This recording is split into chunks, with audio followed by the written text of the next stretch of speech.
మేము దృశ్యమైన వాటిని చూడటం లేదు, అదృశ్యమైన వాటిని నిదానించి చూస్తున్నాము. కాబట్టి చచ్చిపోయేంత శ్రమలు మాకు వచ్చినా మేము భయపడము, మేము అధైర్యపడము.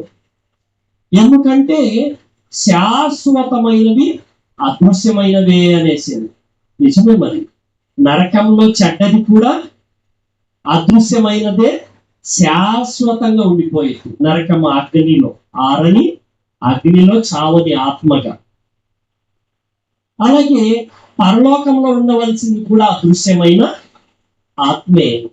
మరి అదృశ్యమైన ఆ లోకంలో అదృశ్యమైన ఆత్మ మరి నిజంగా నిత్యము నిలిచిపోవాలి అంటే మనము చూడవలసిందేంటి? అదృశ్యమైనది. అవి మంచివి అయినా సరే, చెడ్డవైనా సరే.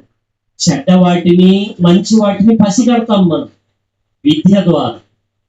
ఏవి నీచములో, ఏవి ఘనములో నీవు గుర్తుపడితే నీవు దేవుని నోటి వలె ఉండదవు అని అంది. అంటే దేవునిలా మారిపోయే మంచి అవకాశము దేవుని మాటలతో ప్రసాదించాడు ప్రియమైన దేవుని పిల్లలారా. అందుకే మనము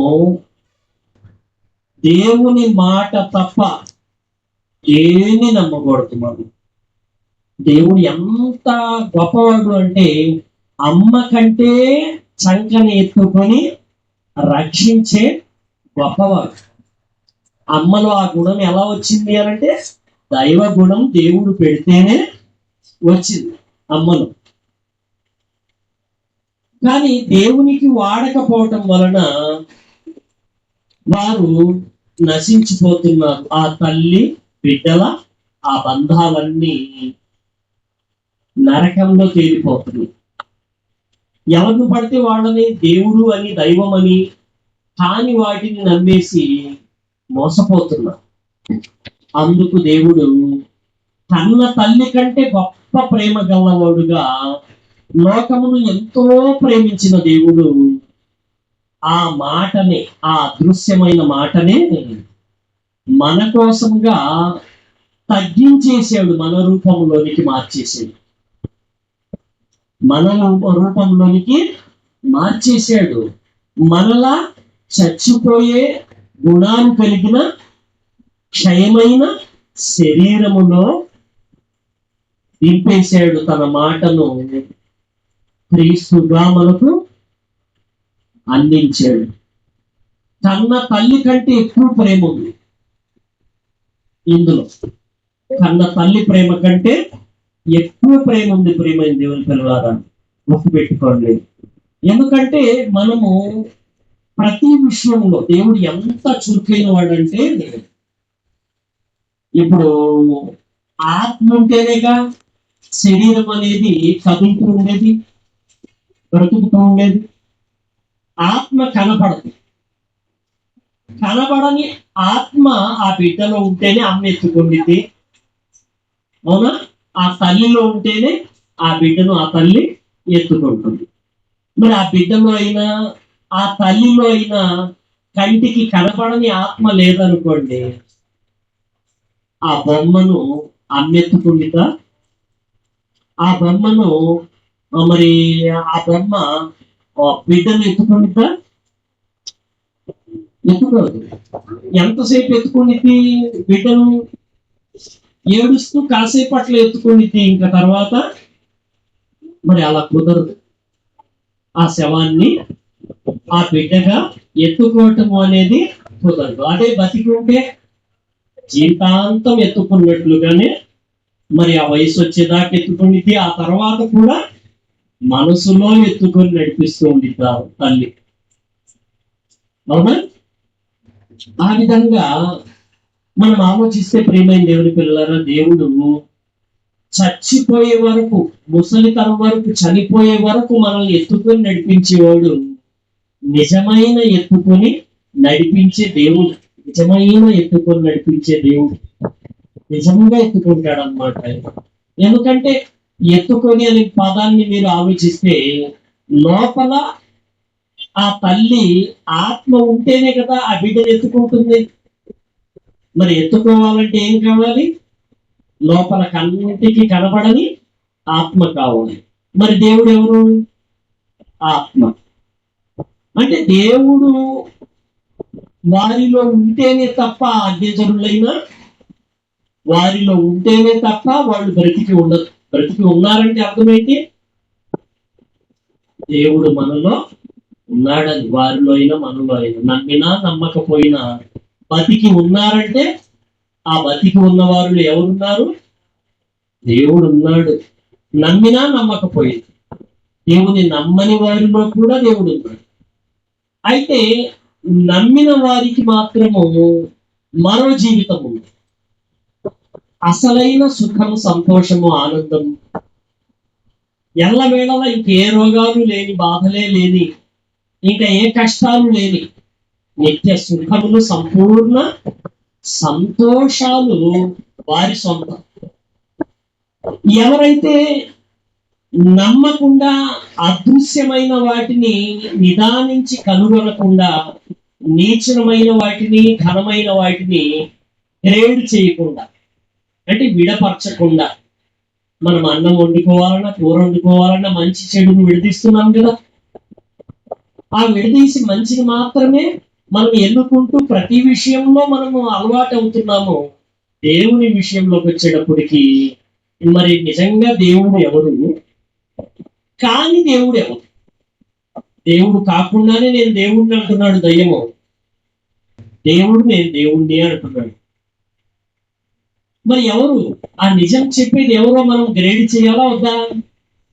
గ్రేడ్ చేయాలి. ప్రియమైన దేవుడి దగ్గర యేసుక్రీస్తు మాత్రమే దేవుడు ఉన్నవాడు అని మనం ఇప్పటికీ వెళ్ళి చూస్తే, యెరూషలేములో ఇప్పటికీ మనం వెళ్ళి చూస్తే సజీవమైన సమాధి, సజీవ సమాధి మనకు కనపడుతుంది.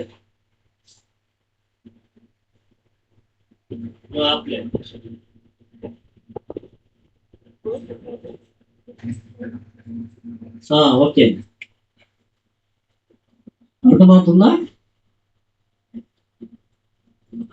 అంటే నిదానించి కనుగొనే శక్తి కనుక మనం ఉపయోగించకపోతే, అదృశ్యమైన వాటిని నిదానించి చూడకపోతే చాలా ప్రమాదం, చాలా ప్రమాదం. ప్రియమైన దేవుని పిల్లలారా, అందుకే మనము దేవుడు ఎవరో, దయ్యం ఎవరో తెలుసుకోవాలి. దయ్యం నేను దేవుణ్ణి అంటున్నాడు, దేవుడు కూడా నేను దేవుణ్ణనే నిజం చెప్తున్నాడు. మరి మనం ఫిల్టర్ చేయకుండా మనం ఏమి తినటంలా, త్రాగటంలా, ధరించటంలా, నివసించటంలా పెళ్లి చేసుకోవటం లేదు. అలాగా ప్రతిదీ పరీక్ష పరీక్ష పరీక్ష పరీక్ష పరీక్ష, గ్రేడింగ్.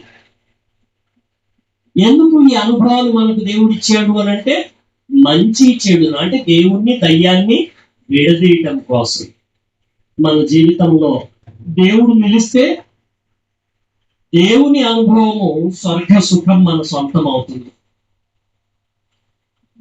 అలా ఎవరైతే దేవుణ్ణి దక్కించుకోకుండా, దేవుడు ఎవరో దయ్యం ఎవరో తెలుసుకోకుండా చచ్చిపోయారో, వాళ్ళు దయ్యం యొక్క బాధలో పార్ట్నర్స్ అయిపోతారు, పాలు పంచుకోవాల్సి వచ్చింది. కాబట్టి మనము జాగ్రత్త పడాలి. గుర్తుపెట్టుకోండి, అదృశ్యమైన వాటిని మనము నిదానించి చూడాలి. అందుకే బైబిల్ ఇచ్చాడు, అందుకే మనకి ఈ పాఠాలు ఇచ్చాడు. కానీ జనాలు ఎలా ఉన్నారు? అనేక సంఘాల్లో ఎలా ఉన్నారు? శవాల సంఘాలుగా ఉన్నాయి. చాలా ఉన్నాడు కదా దేవుడే, సంఘంతో మాట్లాడాడు దేవుడు. అంతిక యొక్క సంఘంలో ఏమని మాట్లాడాడు?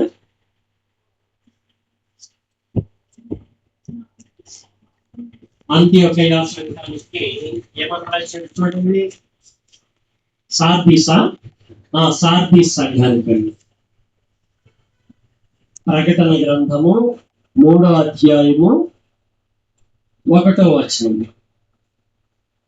సార్దీసులో ఉన్న సంఘపు దూతకు ఇలాగ రాయును, ఏడు నక్షత్రములను దేవుని ఏడాత్మలను గలవాడు చెప్పు సంగతులు ఏమనగా నీ క్రియలను నేను ఎరుగుతును.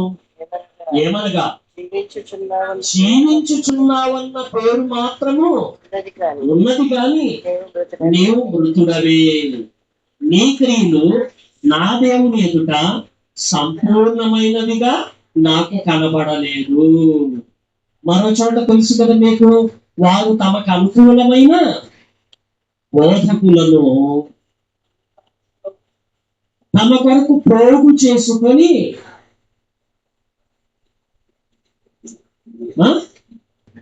బురద చెవులు గలవారై ఉండి కల్పనా కథలకు తెరుపు కాలము వచ్చును అన్నాడా. ఇప్పుడు కథలు చెప్పుకుంటున్నారు సంఘాలు, అవునా? మరి కల్పనా కథలు ఏమండి? ఏం సంఘాలు అంటారు వాటిని? శవాల సంఘాలు. దేవుడు చెప్పాడా నేను చెప్పానా? దేవుడు చెప్పాడు. అవి సమాధులని ఎరగక మనుషులు వాటి మీద నడుచుచున్నారు అని క్రీస్తు ఇంకా స్పష్టంగా చెప్పారు. మేము సున్నను కొట్టిన సమాధులను పోలి ఉన్నారు. బయటికి అవి శృంగారంగా కనబడదు, లోపలంతా చచ్చిన వారి ఎముకలతోనూ ఆ ధూళితోనూ నిండిపోయి ఉంటుంది అని అంటారు. కాబట్టి ప్రియమైన దేవుని పిల్లలారా, గుర్తుపెట్టుకోండి, అనేక సంఘాలు ఎలా ఉన్నాయి? శవాల సంఘాలుగా ఉన్నాయంట. అంటే శవాల సంఘాలని ఎందుకు అంటున్నాడంటే, కల్పన కథలు కోరుకుంటూ ఇలాంటి బోధకులే మాకు కావాలని వాళ్ళు నియమించుకుంటున్నారంట. ఎక్కడైనా టీచర్లు స్టూడెంట్స్ ని ఏర్పాటు చేసుకుంటారు. ఈ శవాల సంఘాల్లో మాత్రం ఏం జరుగుతుంది? స్టూడెంట్సే టీచర్లను అపాయింట్ చేసుకొని ఇలాగైతేనే మాకు చెప్పు, ఈ కథలే మాకు కావాలి అంటున్నారు లేదా? వేరే వాళ్ళు వద్దండి, మాకు ఈ కథలు చెప్పేవాళ్లే మాకు కావాలి అంటే సేమ్ ఇలాగే దేవుడు రాయించి పెట్టేశాడు అనమాట. శవాల సంఘాలుగా ఉన్నాయి. కానీ మనం ఎలా ఉండాలంట?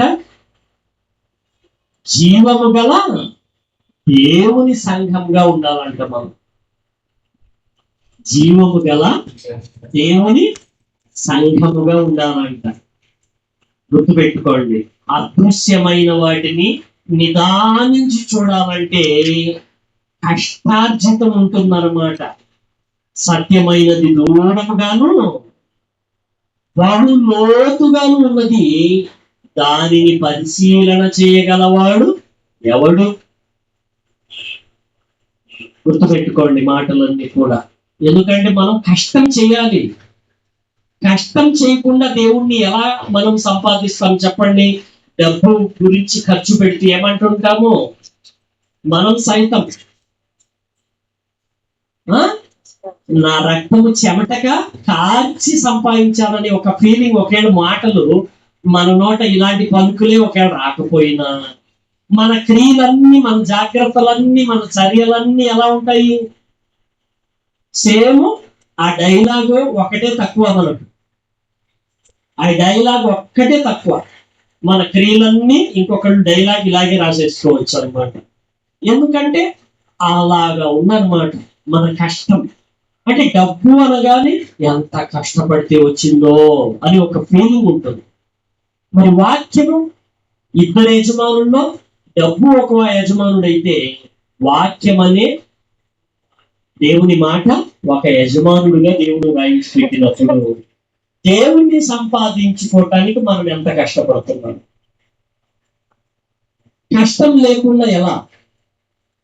రోజువారీ కష్టం అంతా తినడానికి, కడుక్కోవడానికి, వీటి కోసమే మనం సంపాదించినా ఏం చేసినా, అవునా? మనం రోజువారీ కష్టం అంతా కడుపు కోసమే. ఆ కడుపుకు నింపుకోవటానికి, అన్ని సదుపాయాల దగ్గరికి తెచ్చుకోవటానికి డబ్బు. అంటే టోటల్ గా డబ్బు మీద మన కష్టం జరుగుతుంది. మరి వాక్యాన్ని కష్టపడకుండా ఎలా సంపాదిస్తాము? మన పౌరులు ఉన్నాడు అనుకోండి, డబ్బు కోసము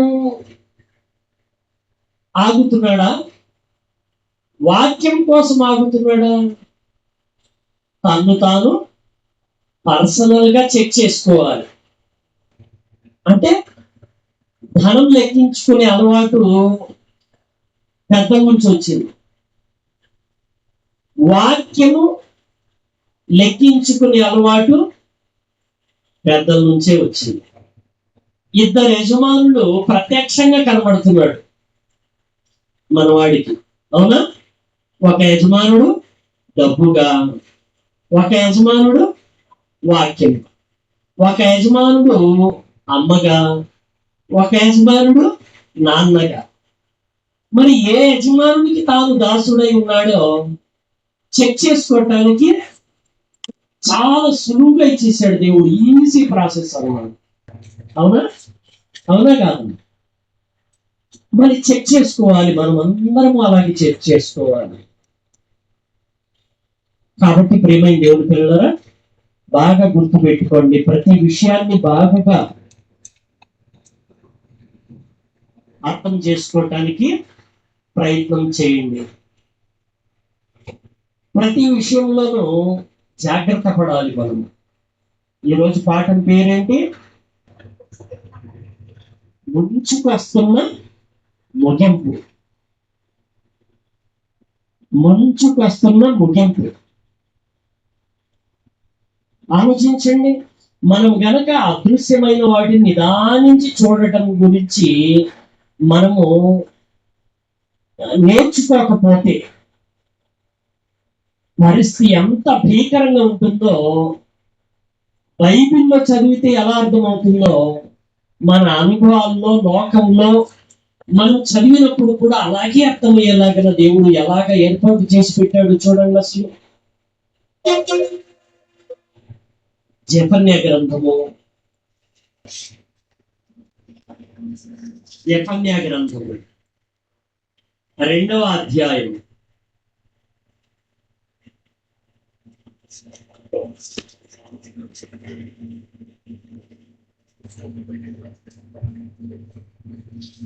జెఫన్యా గ్రంథము 2వ అధ్యాయము 1వ వచనాన్ని చూద్దాము.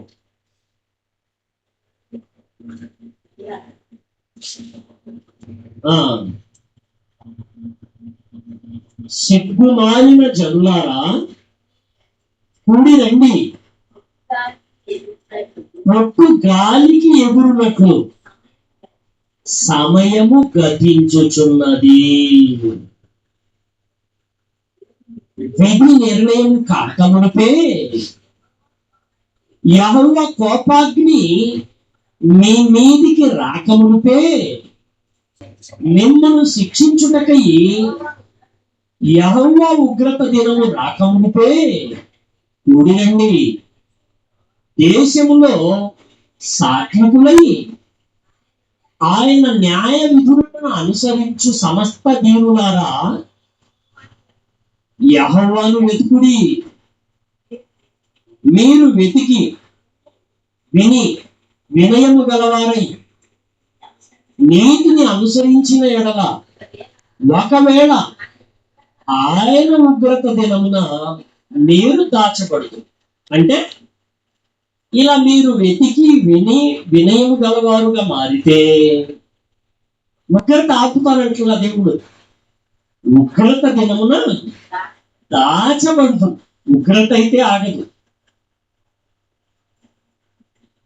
అంటే సమయం ఎలా ఉందంట? గాలికి ఎగురు పొట్టు వలె సమయము గతించుచున్నది. ప్రియమైన దేవుని పిల్లలారా, బాగా ఆలోచించండి, ప్రతి విషయాన్ని స్పష్టంగా ఆలోచన చేయండి. ఆలోచన చేస్తే మనకేం అర్థమవుతుంది? ప్రతిదీ కూడా ఈ రోజుల్లో ఎలా ఉంది ఆలోచించండి. ప్రతిదీ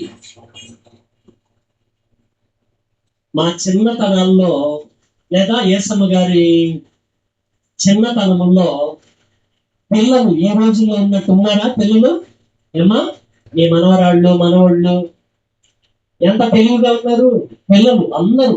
ఎవరైనా సరే పిల్లలు ఈ తరాల్లో ఎలా ఉన్నారు? ఫాస్ట్ గా ఉన్నారు వాళ్ళు. మనకే తెలియదు ఇంకా ఫోన్. ఇంకా మన నిర్మలమ్మకి తెలియదు ఫోన్ ఎలా నడపాలి. ప్రతి తీసేసి లాక్ తీసేస్తుంది, వాడేస్తుంది, గేమ్ ఓపెన్ చేసేస్తుంది. పసిపిల్లలు పసిపిల్లలు వాడుతున్నారు.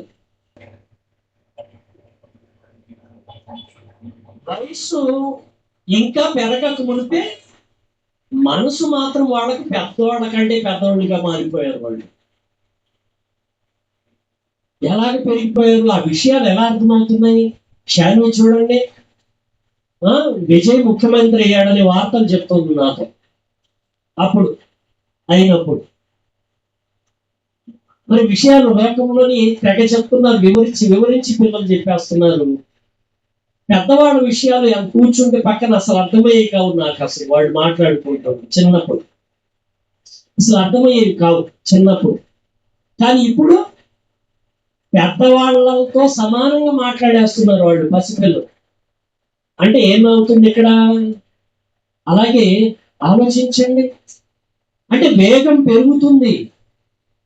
ముగింపులోనికి వచ్చిన తర్వాత సమయం అయిపోతుంది అన్నప్పుడు ఆ ఫ్యాక్టరీలో ఆ సైరన్ మోగక మునుపు చకచక చకచక అన్ని పనులు త్వరగా త్వరగా త్వరగా అయిపోతుంటే చూడండి. టైం టైం త్వరగా ఆ రైలు వచ్చేస్తుంది.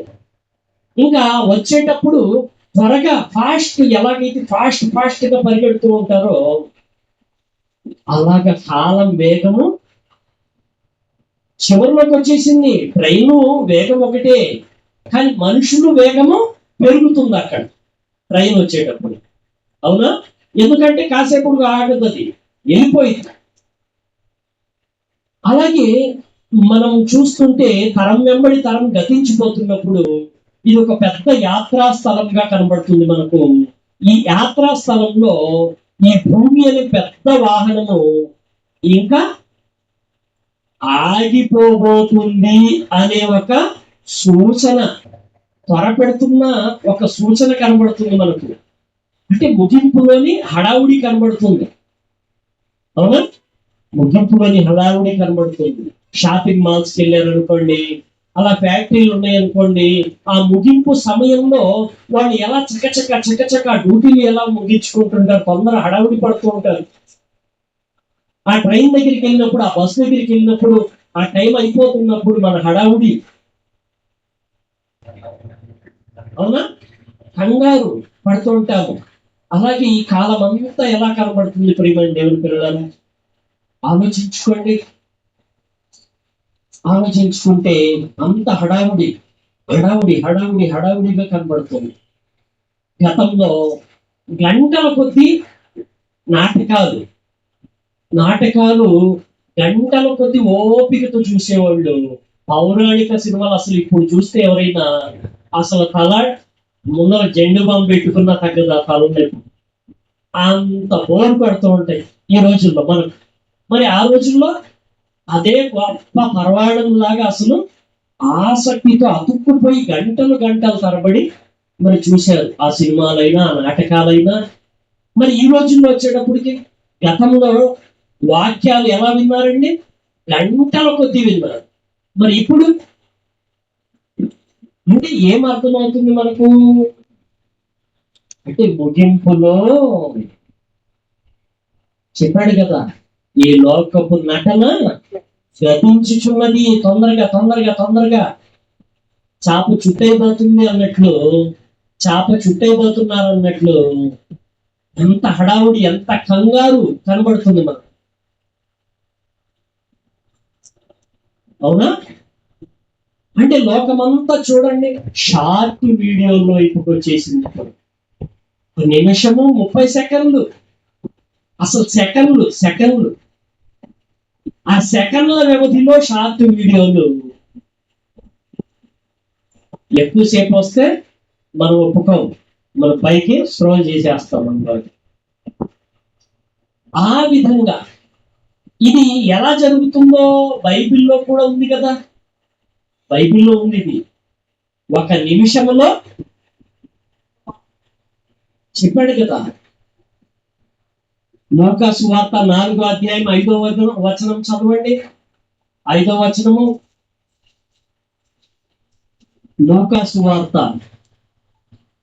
4వ అధ్యాయము. అపవాది ఆయనను తీసుకొని పోయి భూలోక రాజ్యములన్నిటినీ ఒక్క నిమిషంలో ఆయనకు చూపించి, ఈ అధికారమంతయు ఈ రాజ్యముల మహిమయు నీకిత్తును, అది నాకు అప్పగింపబడి ఉన్నది. అది ఎవనికిని అది నేను ఎవరికి ఇయ్యగలుగుతును వారికి ఇత్తును. కాబట్టి నీవు నాకు మొక్కితివా, ఇదంతయు నీదగునని ఆయనతో చెప్పెను. యేసుక్రీస్తుతో మొదలైంది ఆ డీల్. కానీ యేసుక్రీస్తు ఒప్పుకోలేదు ఆ డీల్కి ఒప్పుకోలే. యేసుక్రీస్తు ఏం చేశాడు? వాడిని తొక్కేసాడు. ఇదే ఇప్పుడు జరుగుతుందా జరగట్లేదా చెప్పండి ఇప్పుడు మీరు? అంటే షార్ట్ వీడియోస్ లో నిమిషంలో లోకమంతా ఫోన్లో చూపించేసి వాడి వేగాన్ని చూపిస్తున్నాడు. వాడు ప్రపంచం మొత్తం చూపిస్తున్నాడు, అప్రూవల్ చేస్తున్నాడు. విహారయాత్రలకు చాలా మంది అట్రాక్ట్ అయిపోతున్నారు. మన ఇండియా కరెన్సీ కంటే తక్కువగా కరెన్సీ, అంటే ఇక్కడ రూపాయి తీసుకెళ్తే అక్కడ 100 రూపాయలు అయ్యే మరి దేశాలు ఉన్నాయి. ఇక్కడ నుంచి 1000 రూపాయలు తీసుకెళ్తే అక్కడ 1,00,000 రూపాయలు అయిపోతాయి. 1,00,000 రూపాయలుగా ఖర్చు పెట్టవచ్చు అనమాట. అలాంటి దేశాలు విహారయాత్రల గురించి ఒక నిమిషం వీడియోలో చూపించేసి టికెట్లు బుక్ చేపించేస్తున్నారు జనాల చేత. ఇంకా అంతవరకే ఆగిందా? మరి కేవలం మనం ఏదో ఒక పనిలో ఉంటాము, యాడ్స్ వస్తాయి. అశ్లీల యాడ్స్ కూడా ఇప్పుడు వచ్చేస్తున్నాయి. అవతల చూసేటప్పటికి ఇదే చూసేస్తున్నాడేమో అని అనుమానం ఆ మనిషి మీద. మరి ఇలాగ వీళ్ళని ప్రేరేపణ, ఇలాగ మంచి మనుషుల్ని కూడా ఏం చేస్తున్నాడు? లోకమంతా క్రీస్తుకు ఒక్క నిమిషంలో, భూలోక మహిమంతా ఒక్క నిమిషంలో చూపించాడంట. సినిమా చూపించేసినట్టు, అంటే ఈ రోజుల్లో షార్ట్ వీడియో చూపించినట్టు ఆనాడే స్టార్ట్ అయింది వాడికి. అర్థమైందా? ఇప్పుడు క్రీస్తును ధరించుకున్న ప్రతి ఒక్కరిలోనూ ఈ ప్రేరణ జరుగుతుంది. ఇప్పుడు మీరు ఏమి కొనకూడదని వెళ్తారు షాపుకి, కానీ అక్కడ ప్రేరణ ఖచ్చితంగా కొనేలాగా మిమ్మల్ని బెండ్ చేసేస్తుంది. అప్పైనా తీసుకొని కొనేస్తారు ఆ టయానికి. అసలు ఏం కొనొద్దు, చూసి వద్దామని బయలుదేరాడు కొద్దిమంది. కానీ అక్కడికి వెళ్ళిన తర్వాత అప్పు సొప్పైనా చేసేసి నింపుకొని వచ్చేసారు. ఇలాంటి వాళ్ళు ఎంతమంది? ఆలోచించండి. నేను కూడా గబాలను వెళ్ళి చూసొద్దామని వెళ్ళి ప్రేరేపింపబడి నేను ఇంకెప్పుడు వెళ్ళట్లేదు అనమాట. అందుకని నాకు కూడా ప్రేరణ కలుగుతుంది అది కొనేసేయాలి. కానీ అది తీసుకొని వచ్చి చూసినప్పుడు అక్కడ చూసినంతగా పనిచేయదు మన ఇంట్లో. ఆ విధమైన ప్రేరణలు, బిజినెస్ ప్రేరణలు, కొనే ఐటమ్స్ గురించి ప్రేరణలు కేవలం యాడ్స్ ద్వారా మాత్రమే జరుగుతుంది. యాడ్స్ ఎంతసేపు వస్తాయి? ఒక నిమిషంలో పూర్తయిపోతూ ఉంటాయి అన్ని కూడా. అవునా? అలా మంచి యాడ్స్ అయినా చెడ్డ యాడ్స్ అయినా మనిషిని ప్రేరేపించేసి తమ వశం చేసేస్తుందంటే తన కాళ్ళ కింద వేసేసుకుంటుంది. అదే ఇక్కడ యేసుక్రీస్తు దగ్గర జరిగింది. ఈ రోజుల్లో నేరాలు ఘోరాలు చూడండి. గతంలో అయితే ఇంటికి తాళం పగలు కొట్టాలి, బ్యాంకులకి తాళాలు పగలు కొట్టాలి, మరి రకరకాల కష్టాలు చేయాలి. ఈ రోజున వాడి ఇంట్లో వాడు ఉంటాడు, వాడి కంప్యూటర్ దగ్గర వాడు కూర్చుంటాడు. ఇక్కడ మన బ్యాంక్ ఖాళీ అయిపోయింది. ఏదో ఒక సాఫ్ట్వేర్ తయారు చేస్తాడు వాడు, దాంతో రకరకాలైన ప్రయత్నాలు చేస్తుంటారు. వాడు అక్కడ హాయిగా ఏసీలో కూర్చుంటాడు, ఇక్కడ దొంగతనం జరిగిపోయింది. ఎవరి అకౌంట్ లోంచైనా జరిగింది, దేంట్లోంచైనా వాడు కాజా వస్తున్నాడు. మరి ఈ విధంగా సైబర్ నేరగాళ్ళ నేరాలు విపరీతంగా వేగవంతం అయిపోయింది. ఎందుకు ఇలా జరుగుతుంది? ప్రకటన గ్రంథం 12వ అధ్యాయం చూడండి. దేవుడు వేగం పెంచాడు, దయ్యం కూడా వేగం పెంచేశాడు. చూడండి,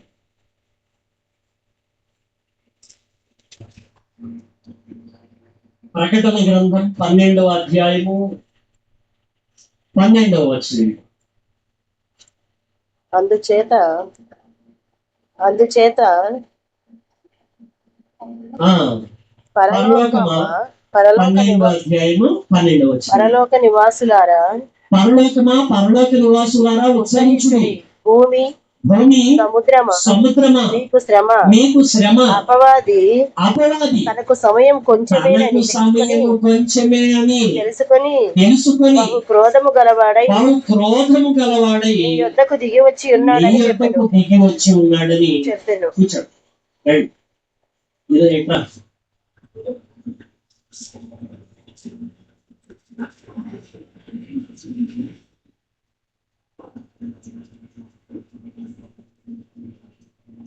దేవుని పిల్లలారా చూడండి, అంటే దేవుడు కాలాన్ని ముగించటానికి మొత్తాన్ని వేగం పెంచేస్తే దయ్యం ఊరుకున్నాడా? దయ్యం ఏం చేశాడు? వాడు వేగాన్ని పెంచేశాడు. తనకు సమయము కొంచెమే అని తెలుసుకొని బహు క్రోధం గలవాడై నీ యొద్దకు దిగి వచ్చి ఉన్నాడు. పిల్లల్ని పట్టుకెళ్ళేవాళ్ళు, రే నేను పట్టుకెళ్తాను రా అని పిలుస్తారా?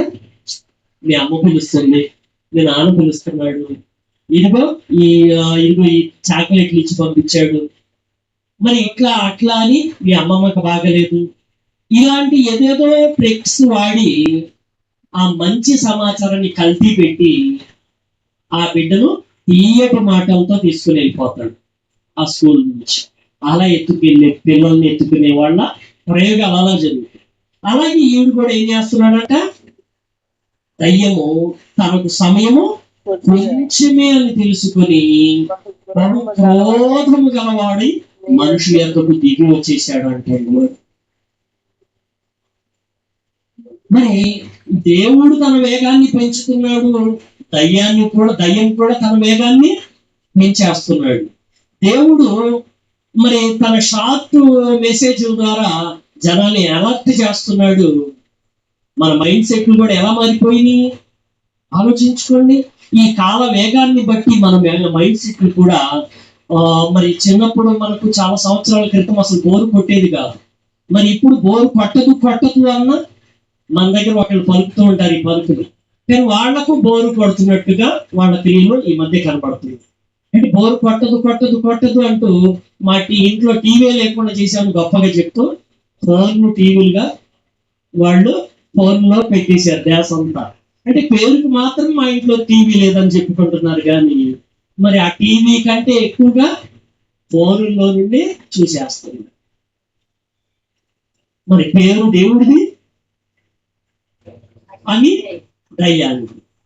దేవుడి పేరు, పని దయ్యానికి.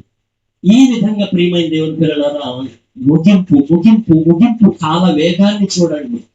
దేవుడు అంత్య దినముల దగ్గర నుంచి త్వరపెడుతున్నాడు, మనల్ని త్వరపెడుతున్నాడు. త్వరగా అంటున్నాడు దేవుడు.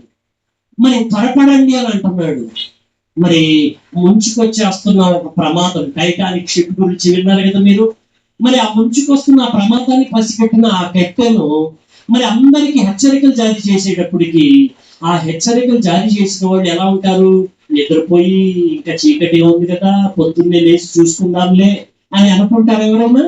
హడావుడి, కంటికి కనపడకపోయినా హడావుడి, కంగారు. ఆలోచించండి, అంటే ఆ హడావుడి, ఆ కంగారు కనబడుతుంది మనకు ప్రతి క్రియలోనూ అలాగే కనబడుతుంది. ఈ రోజుల్లో మరి తినే తిండి చూడండి. గతంలో మన చిన్నతనాల్లో మరి చాలా సంవత్సరాల క్రితము ఇళ్లలో మాత్రమే ఆకలి తీర్చుకునే వాళ్ళు. హోటల్స్ వచ్చినప్పటికి ఎక్కడో ఒక చోట ఉండేది, ఎక్కడో ఒక చోట సింపుల్ గా ఎక్కడో ఒక చోట మాత్రమే ఉండేది. మరి ఈ రోజుల్లో చూడండి వేగం పెరిగిపోయింది వాటికి. ఫాస్ట్ ఫుడ్ దాని పేరే ఫాస్ట్ ఫుడ్ అన్నమాట. ఈ ఫాస్ట్ ఫుడ్ ఫాస్ట్ రోగాలకు నువ్వు పిలుస్తున్నది. అవునా? ఎంత ఫాస్ట్ ఫుడ్ అంత ఫాస్ట్ రోగాలు వచ్చేస్తున్నాయి మన దగ్గరికి. మరి ఆ రోగాలు ఆ వాసన కూడా ఎలా పెడుతుంటారు చూడండి. వాడు వెళ్తుంటే మనకు ఆకలి లేకపోయినా ఆకలి పుట్టి తినేసేయాలనిపించింది. మరి ఆ విధంగా ఎక్కడ చూసినా ఇప్పుడు గల్లీలకి హోటల్స్, ఫాస్ట్ ఫుడ్స్. మరి అంతటితో ఆగిందా వేగము? ఆగల. హోటల్స్ అంత సమీపంలో ఉన్న ఇంట్లో కూర్చుంటే ఇంటికి రావాలి. అందుకు జొమాటో, స్విగ్గీ, మరి ఇలాంటివన్నీ కూడా వాళ్ళు ఏం చేశారు?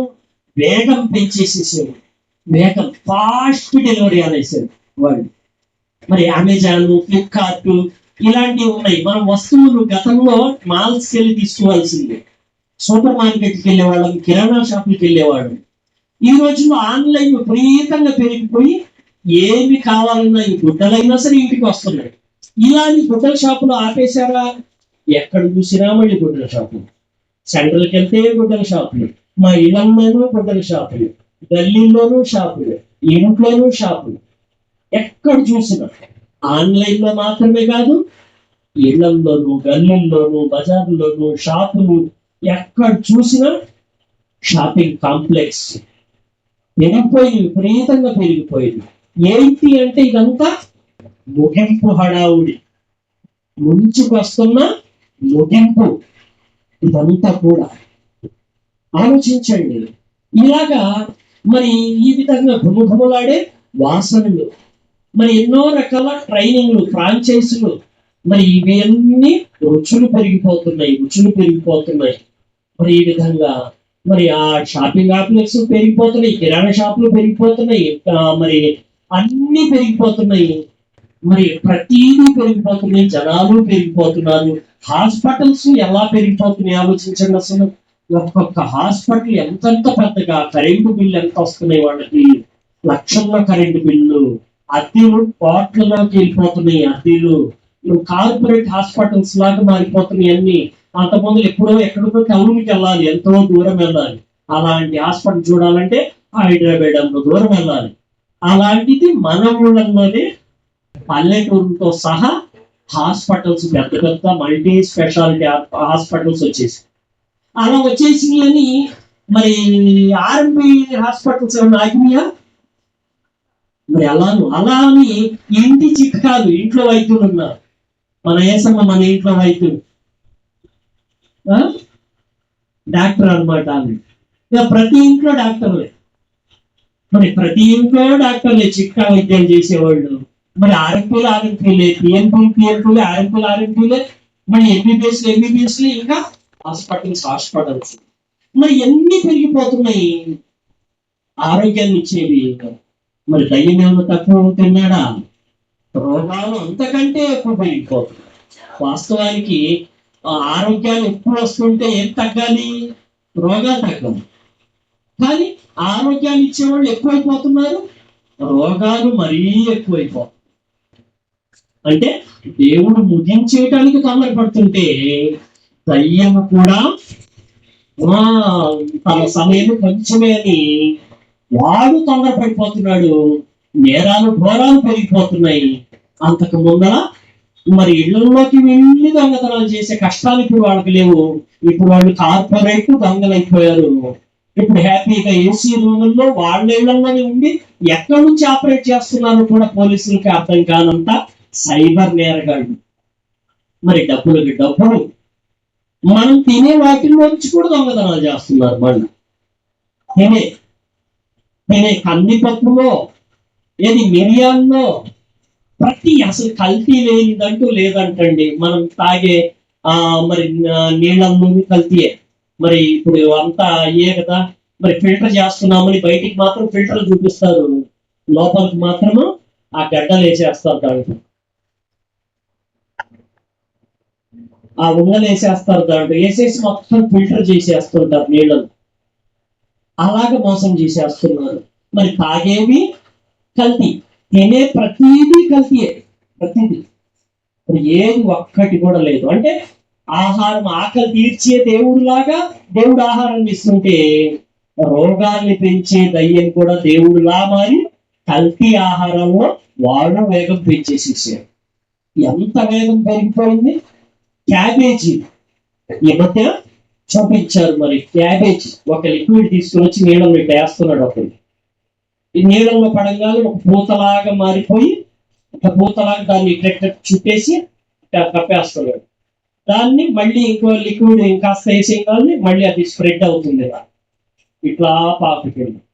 దాన్ని మళ్ళీ ఈ చుట్టలో దాన్ని చుట్టేసి చివరికి క్యాబేజ్ ముద్దాడు పెట్టుకునే పక్కన మొత్తం. మరి కూరగాయలు పచ్చ పచ్చ కనబడుతున్నాయి. గతంలో అయితే చెడిపోయి ఎక్కువగా ఉండేవి. మరి ఇప్పుడు ఎందుకు కరివేపాకులు, కొత్తిమీరలు, ఆ పచ్చని కూరలన్నీ, ఆకుకూరలన్నీ ఎందుకు తొందరగా ఇది అవ్వట్లేదు? ఎందుకు? దాని మీద నీళ్లు లాగా మోసం చేస్తూ ఇట్లా చల్లుతున్నారు. మన కంటికి ఏమనిపించింది? నీళ్లు లాగా, కానీ కెమికల్స్. మరి వాళ్ళకి తెలుసు, వాళ్ళు మళ్ళీ తినేవే వాళ్ళు కూడా ద్రాక్షకాయలు. మరి అంతకు ముందు ఎక్కువ శ్రమలు వచ్చేవి కావు, ఇప్పుడు ఎందుకు వస్తున్నాయి మనకు? చూడండి, అసలు ఎక్కడ చూసినా మంచిలోనే చెడు కూడా పెరిగిపోతుంది. మంచి వేగం పెరుగుతుంది, చెడు కూడా వేగం పెరిగిపోతుంది. అంటే ఎలాగుంది ఇదంతా అంటే, అయిపోయేటప్పుడు ఎలా హడావుడి ఉంటుందో, సమయం అయిపోతున్నప్పుడు ఆ ఫ్యాక్టరీలో మరి వేగం పెరిగిపోయింది. వర్కర్లు ఏమనుకుంటారు? త్వరగా వెళ్ళిపోదామని త్వరగా ఫాస్ట్ పెంచేస్తారు, పని ఫాస్ట్ పెంచేస్తారు. మరి ఏళ్ళు కూడా మరి అక్కడి నుంచి తీసుకెళ్లేవాళ్ళు కూడా ఫాస్ట్, తొందరగా తీసుకుని వెళ్ళిపోయి సరుకు తొందరగా ఇళ్ళకి వెళ్ళిపోదామని వాళ్ళు ఫాస్ట్ అయిపోతూ ఉంటారు. రైల్వే స్టేషన్ దగ్గరికి వెళ్ళినప్పుడు రైలు ఫాస్ట్ గా వెళ్ళిపోతుంది, జనం కూడా ఫాస్ట్ అయిపోతూ ఉంటారు. ముగింపులో ఎలా ఉంటుంది? హడావుడి, కంగారు. అలా ఈ లోకం మొత్తాన్ని చూసినప్పుడు మనకి ఏం కనబడుతుంది? ముంచుకొస్తున్న ముగింపు కనబడుతుంది. ప్రియమైన దేవుని పిల్లలు, ఆలోచించండి. అందుకే యేసుక్రీస్తు వారు ఏమన్నారు చూడండి. మత్తయి సువార్త 4వ అధ్యాయము 17వ వచనాన్ని గమనించండి.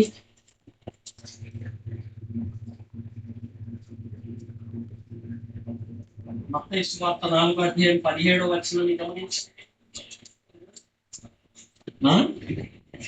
అప్పటి నుండి యేసు, పరలోక రాజ్యము సమీపించి ఉన్నది కనుక మారు మనసు పొందుడని చెప్పుచూ వచ్చాడు. అంటే ఏం సమీపిస్తుంది? పరలోక రాజ్యం. అంటే పరలోక రాజ్యము వస్తుంది అని అంటే ఇంకా దీని పని అయిపోతుంది. అంటే మీకు ఎలా అర్థం అవ్వచ్చు దీన్ని అని అంటే, వెలుగు వస్తుందంటే ఏం వెళ్ళిపోయింది? చీకటి వెళ్ళిపోయింది. వెలుగు దేవుని రాజ్యం, ఈ లోక రాజ్యం. అర్థమైందా? వెలుగు దేవుని రాజ్యం, చీకటి ఈ లోక రాజ్యం. పరలోక రాజ్యం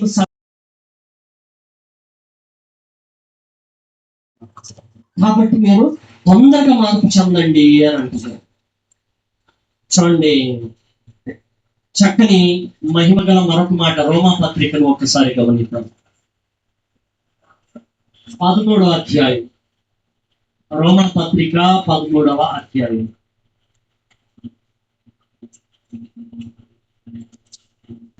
11వ వచనాన్ని చూద్దాం. ప్రియమైన దేవుని పిల్లలారా, మీరు కాలమును ఎరిగి నిద్ర మేలుకొని. అందరూ ఏమనుకుంటారు? కాలము అంటే సూర్యుడిని చూసి, దృశ్యమైన వాటిని చూసి నిద్ర మేలుకుంటారు. మొదటిగా మనం పాఠంలో చెప్పుకున్నట్టు దైవజనులు ఏం చేయాలి?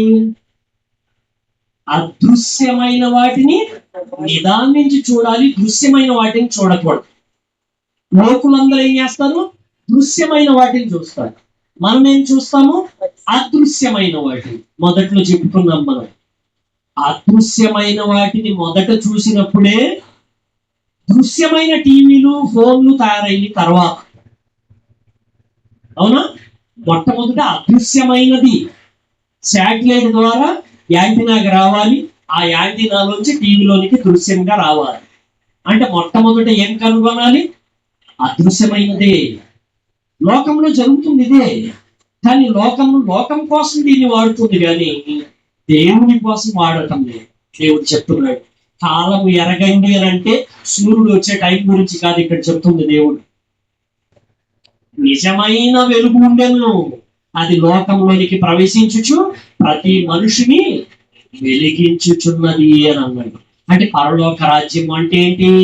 ఇంకా దేవుని రాజ్యంలో దొంగతనాలు ఉండవు, ఆకలి దప్పికలు ఉండవు, రోగాలు, బాధలు, శ్రమలు, హింసలు, కష్టాలు, కన్నీళ్లు, వేదనలు, ఆవేదనలు, ముసలితనంతో గుళ్ళు పట్టుక మరణమే ఇంకా ఎప్పటికీ, ఏ గొడవలు ఇంకెప్పటికీ ఉండని శ్యామలమైన నిత్య రాజ్యము, దేవుని రాజ్యం. అది ప్రకటించడానికి మొదలు పెట్టారు యేసుక్రీస్తు. దేవుని రాజ్యము సమీపించుచున్నది అన్నాడు. అంటే చాప చుట్టైపోతున్నది అని, ఈ లోకము ముగిసిపోతుందని అంటున్నాడు. చూడండి, కొరింథీయులకు రాసిన మొదటి పత్రిక 7వ అధ్యాయము, త్వరగా చూడండి, టైం అయిపోతుంది.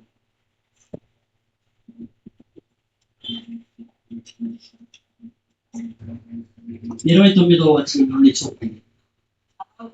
సహోదరులారా, నేను చెప్పున్నది ఏమనగా, రోమా పత్రిక చూద్దాము, అట్లా ఉంచండి. కాలం సంకుచితమై ఉన్నది. గ్రీకు భాషలో ఏమంటారంటే దీన్ని, మొదటిగా రాసింది గ్రీకు భాషలోనే కదా బైబుల్.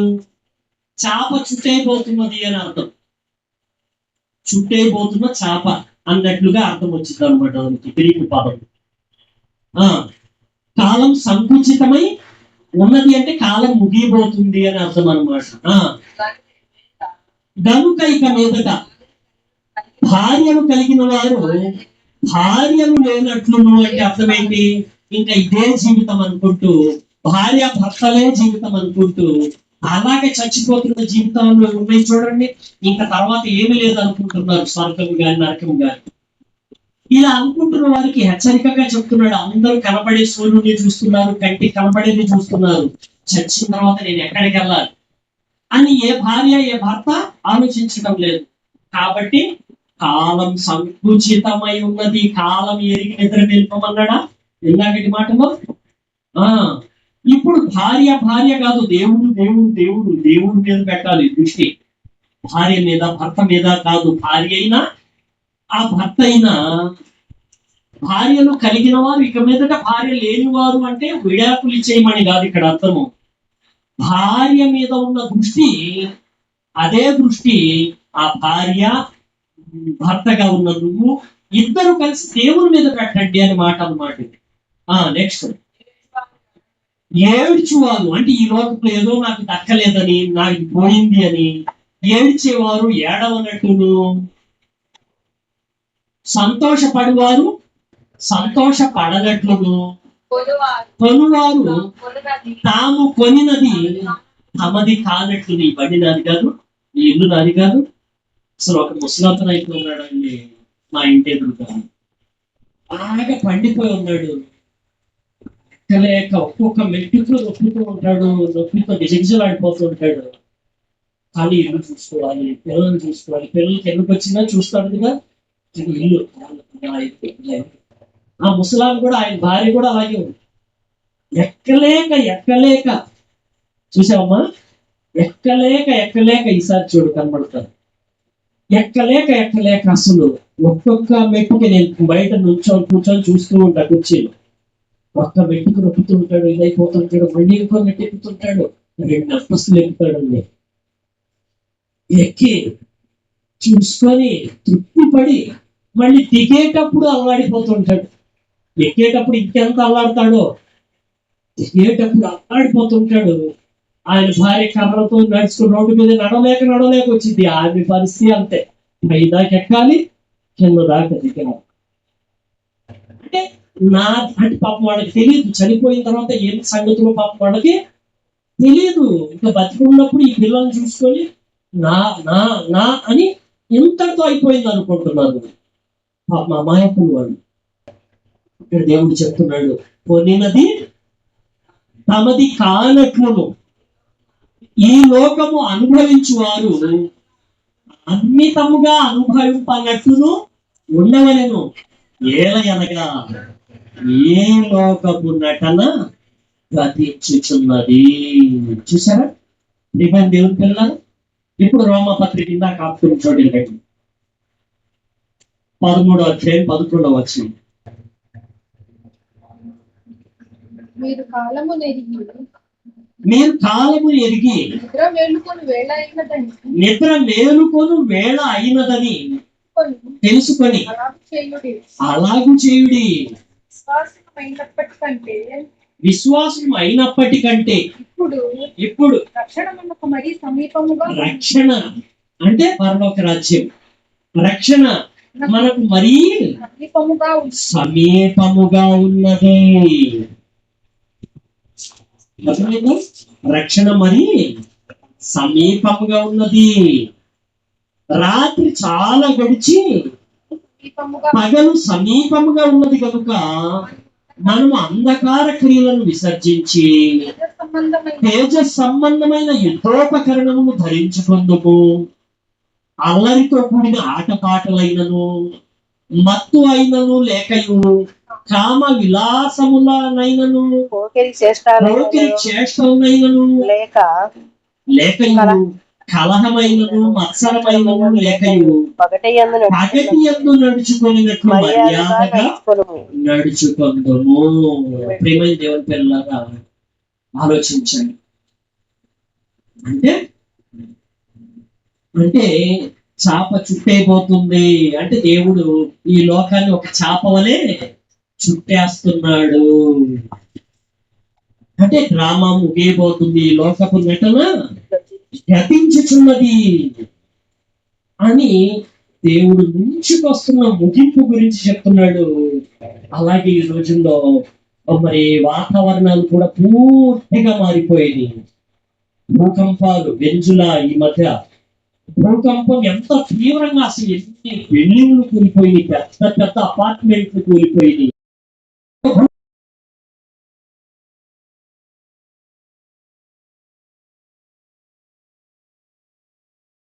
వచ్చేసింది పెద్ద పెద్ద బ్రిడ్జిలు, ఎయిర్పోర్ట్లు ఎక్కడికక్కడ మాత్రము కూలిపోయింది దెబ్బకి. ఆలోచించండి, ఈ యాక్సిడెంట్ చూడండి, ఎవరు కాసేపటి తర్వాత ఎవరు ఉంటారో తెలియదు, ఎవరు ఉండరో మనకు తెలియదు.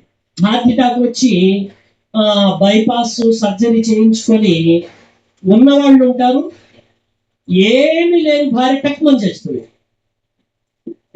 ఏ రోగం ఉండదు ఆమెకి, బీపీ ఉండదు, షుగర్ ఉండదు.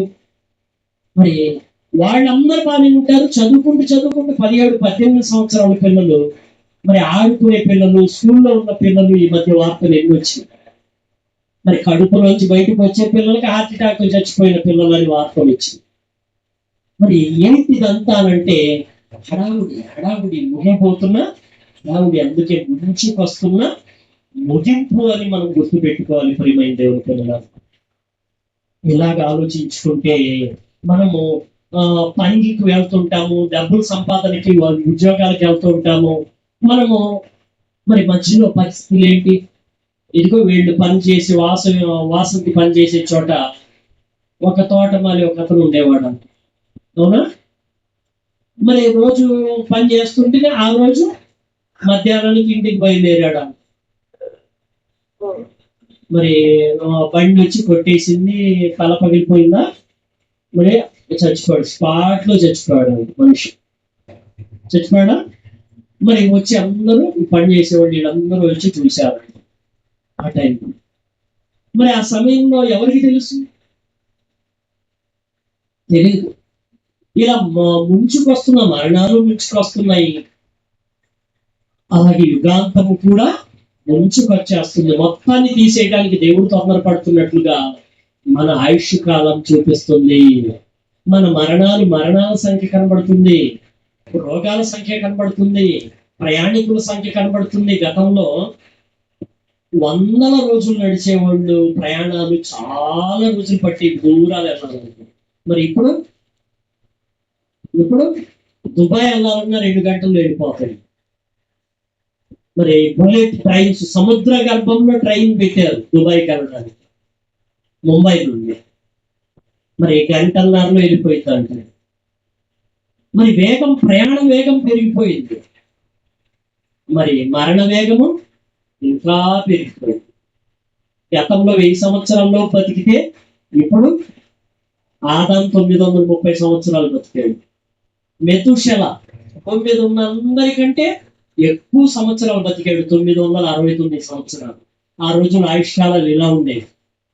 మరి ఉండే కొద్దీ మనుషుల్లో టెక్నాలజీ పెరిగే కొద్దీ ఏమవుతుంది, ఆయుష్ రేటు తగ్గిపోతుంది.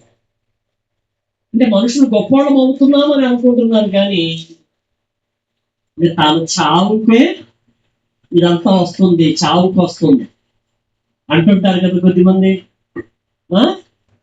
ఎంకి పెళ్ళి సుబ్బు చావుకు వచ్చినట్టు అని మాట్లాడుకుంటూ ఉంటారు. చూడండి, నీ పెళ్లి నా చావుకు వచ్చింది అంటూ ఉంటారు. ఇలాంటి మాటలు వస్తూ ఉంటాయి. అంటే టెక్నాలజీ మన చావుకే వచ్చింది. వాకింగ్ లేవు, బళ్ళు, మరి రోగాలు, ఇలాగా చూసుకుంటే అన్నిట్లో వేగాలు పెరిగిపోయినాయి. అటు మంచిలోను ఇటు చెడ్డలోను ప్రియమైన దేవుని పిల్లలు ఈ విధంగా పెరిగిపోతూ ఏమంటున్నారు క్రీస్తు? లూకా సువార్త 21వ అధ్యాయం 35వ వచనం చూడండి. టైం అయిపోతుంది. లూకా సువార్త 21వ అధ్యాయము 35వ వచనం పూజించేస్తున్నాం. ఆ దినము భూమి అన్నంతటా నివసించు వారందరి మీదకి అకస్మాత్తుగా వచ్చును. కాబట్టి మీరు జరగబో వీటిని ఎల్లను తప్పించుకోవాలి అని అంటున్నాడు. చూడండి, ఇక్కడ తప్పించుకోవాలి అంటే బండి మీద వెళుతున్నప్పుడు స్పీడ్గా వెళ్తుంటాం, స్పీడ్గా వచ్చేస్తూ ఉంటాయి, సైడ్ నుంచి ఎదురు నుంచి స్పీడ్గా. మరి కుక్కలు అడ్డం వచ్చేస్తూ ఉంటాయి, స్పీడ్గానే హ్యాండిల్ తిప్పేస్తూ ఉంటాము, మరి బ్రేక్లు వేస్తూ ఉంటాము. అంత స్పీడ్ చక్కచక్యంగా సర్వమని దూసుకెళ్ళిపోతూ ఉంటాయి. మనము మరి ఏదన్నా టీవీలో చూసామనుకోండి, ఆ బళ్ళ వేగము నడిపేటప్పుడు మనకు భయం వేయదు, కానీ ఆ చూసేటప్పుడు ఒక్కసారి ఇట్లా వెళ్ళిపోతూ ఉంటారు. ఈ మధ్య క్రాస్ చేయకుండా ఎవ్వరు బండి నడపరు కదా. ఈ మధ్య అలాగే ఒక బస్సు వెళ్తుంది, ఒకడు క్రాస్ చేశాడు, ఇంకోడు కూడా అట్టకి వెనక వస్తున్నాడు, బస్సు ఇటు తిరిగి వాడిని తొక్కుకుంటూ వెళ్ళిపోయాడు. టైర్ కింద పడిపోయాడు మనిషి. తొక్కి అరే అప్పుడు ఆపాడు, తొక్కేసి అయిపోయింది వాడు. అట్లా మరి ఇలాగ ఎన్నో జరుగుతుంది. ఆలోచించండి, వేగం పెరిగిపోయింది. మరి ముగింపు కోసమే ఇదంతా అని అంటున్నాడు దేవుడు. వీటినల్లా మీరు తప్పించుకోవాలి, మీ వేగం పెరగాలి, ప్రార్థన వేగం పెరగాలి, వాక్యం వినే వేగము పెరగాలి అని అంటున్నాడు. ప్రియమైన దేవుని పిల్లలారా, ఆలోచించండి. అంటే ఇదంతా చూస్తుంటే మీకు అర్థం కావట్లేదా? ముగింపు ముంచుకొస్తున్న ముగింపు అర్థం కావట్లేదా? అందుకే ఇందాక మొదటి మాటలు జెఫన్యాలో ఏమన్నాడు? జెఫన్యాలో 2:1 చదవండి. 2:1 మొదట్లో మనం అదే కదా మాట్లాడుతున్నాము. సిగ్గు మారిన జనులారా కూడి రండి, పొట్టు గాలికి ఎగురునట్లు సమయము గతించుచున్నది అని అంటున్నాడు. ప్రియమైన దేవుని పిల్లలు, అంటే పొట్టు గాలికి ఎలా ఎగురుతూ ఉందో సమయం అలా అంత ఫాస్ట్ గా జరిగిపోతుంది. మీరు జరిగే వీటన్నిటిని తప్పించుకోవాలి, మెలకువగా ఉండాలి, ప్రార్థనలో ఉండాలి. అప్పుడు మిమ్మల్ని మీ వారిని మీరు కాపాడుకునే సమర్థులు అవుతారు అంటున్నారు. ప్రియమైన దేవుని పిల్లలారా, మీరు గుర్తుపెట్టుకోండి, జనాలు కథల వైపు ఉన్నారే తప్ప వాస్తవం వైపు, దేవుని ఎడల భయం పెంచుకునే వైపు తక్కువగా ఉన్నారు. మరి దేవుడు కూడా చెప్పాడు, రక్షణ పొందువారు కొద్దిమందే, చాలా మంది మాత్రము అనేకులు ప్రవేశింప చూతురు కానీ వారి వలన కాదు. జీవముకు పోవు ద్వారము యువకులు సంకుచితమై ఉన్నది, దాన్ని కనుగొని వారు కొద్దిమంది ఉంటారు. కాబట్టి మీరు జనాన్ని లెక్కేసుకోకుండా మాటల్ని లెక్కేసుకోండి. దేవుని మాటలు విలువైనవి ఎక్కడ చెప్తారో అక్కడ మాత్రం ఆగకుండా మీరు వినడానికి మీ హృదయాలు నింపుకోవటానికి సిద్ధపడితే అది హార్ట్ అటాక్ అయినా, అది యాక్సిడెంట్ అయినా, అది శత్రువుల కుట్ర అయినా, నీకు అప్పుల బెడదైనా, అనారోగ్యం సమస్య అయినా, మరి ఏ విపత్తు అయినా నీ దగ్గరికి నీ పని పూర్తి అవ్వకుండా నీ దగ్గరికి రాదు. నీ పక్కన 10,000 మంది కూలిపోయినా ఆ అపాయం నీ ఎద్దకు రాదు. ఏలయనగా ఇదిగో సర్వోన్నతం నీవు నివాస స్థలంగా చేసుకొని ఉన్నావు కనుక అని అన్నాడు. అర్థమైందా?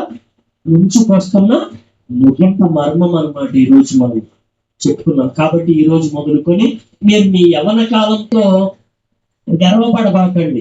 నాకేమైందిలే, నాది యవ్వనం కదలే అని అనుకోబాకండి. ధనవంతులుగా ఉన్న ఎవరైనా ఉంటే నేను ధనవంతురాలి కదా, ధనవంతుడి కదా అని అనుకోబాకండి. గర్వపడబాకండి.